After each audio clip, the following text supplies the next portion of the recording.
বন্ধ রয়েছে সরবরাহ। তবে কোনো পাম্পে দেয়া হচ্ছে ডিজেল। এদিকে সৈয়দপুরে শুরু হয়েছে ফুয়েল কার্ডের জন্য আবেদন গ্রহণ। সার্বিক বিষয়ে জানাতে রাজশাহী থেকে যুক্ত হচ্ছেন রাকিবুল হাসান এবং সৈয়দপুর থেকে যুক্ত হচ্ছেন আমরুল বাপি। প্রথমে চলে যাচ্ছে রাজশাহীতে রাকিবের কাছে। রাকিব, পাম্পগুলোতে জ্বালানি সরবরাহে কোনো ব্যবস্থা নেওয়া হচ্ছে কিনা?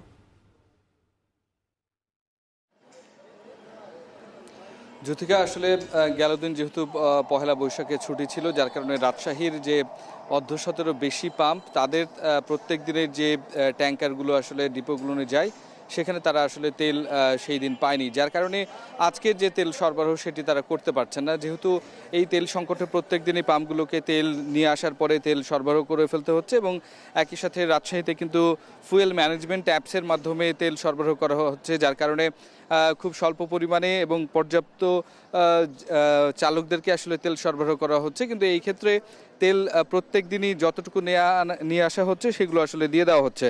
রাজশাহীতে প্রত্যেকটি পাম্পে ন্যূনতম 1500 লিটার থেকে শুরু করে 2500 লিটার পর্যন্ত প্রত্যেক দিনের চাহিদা থাকে। সুতরাং প্রত্যেক দিন তেল যতটুকু তারা পায় সেই পরিমাণ আসলে সরবরাহ করা হয়ে যায়, যে কারণে গতকালকে না পাওয়ার কারণে আজকে প্রত্যেকটি পাম্পে আসলে তেল সরবরাহ বন্ধ রয়েছে। তবে কোনো পাম্পে আমরা লক্ষ্য করেছি ডিজেলের সরবরাহ আছে এবং সেই মজুদ ডিজেল তারা কিন্তু আসলে বিভিন্ন গাড়িতে দিচ্ছেন। এছাড়া মোটরসাইকেল, কার বা অন্যান্য ক্ষেত্রে যে পেট্রোল অকটেনের প্রয়োজন পড়ে, সেই পেট্রোল এবং অকটেন সেগুলো পুরোপুরি বন্ধ আছে।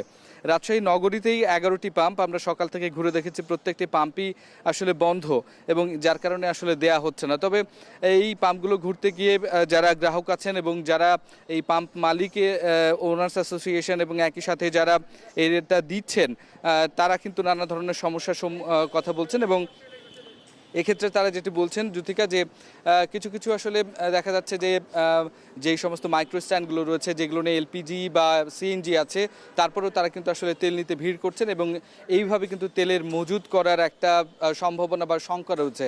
সুতরাং তারা প্রত্যেকেই আবেদন করেছেন জেলা প্রশাসন বা পুলিশ প্রশাসন যেন বিষয়টিতে আসলে নজর দেয়।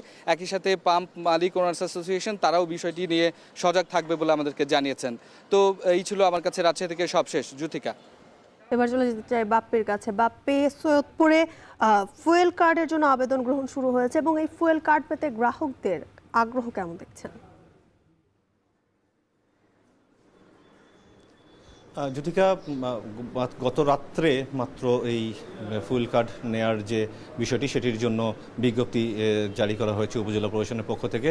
তো এখনও পর্যন্ত সাধারণের কাছে সেভাবে বিজ্ঞপ্তিটি না পৌঁছানোয় খুব বেশি যে আবেদনের সারা আছে সেরকমটি বলা যাচ্ছে না।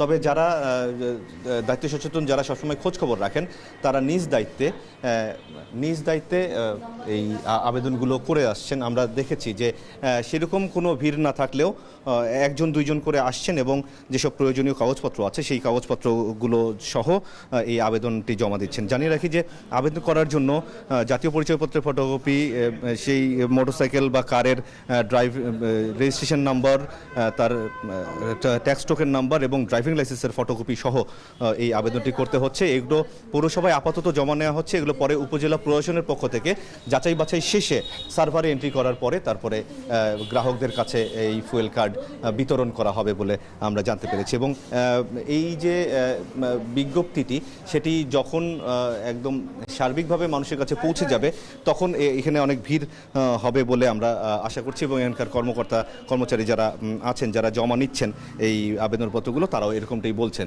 যে যখন এই সার্কুলারটি মানুষের কাছে গণহারে পৌঁছে যাবে ঠিক তখনই হয়তো হবে। তো এই যে ফুয়েল সংকট, এই সংকটে হয়তো এই ফুয়েল কার্ড একটা ভালো উপায় হতে যাচ্ছে সৈয়দপুর এবং আশেপাশের এলাকার জন্য। তো এই ছিল আমার কাছে সবশেষ।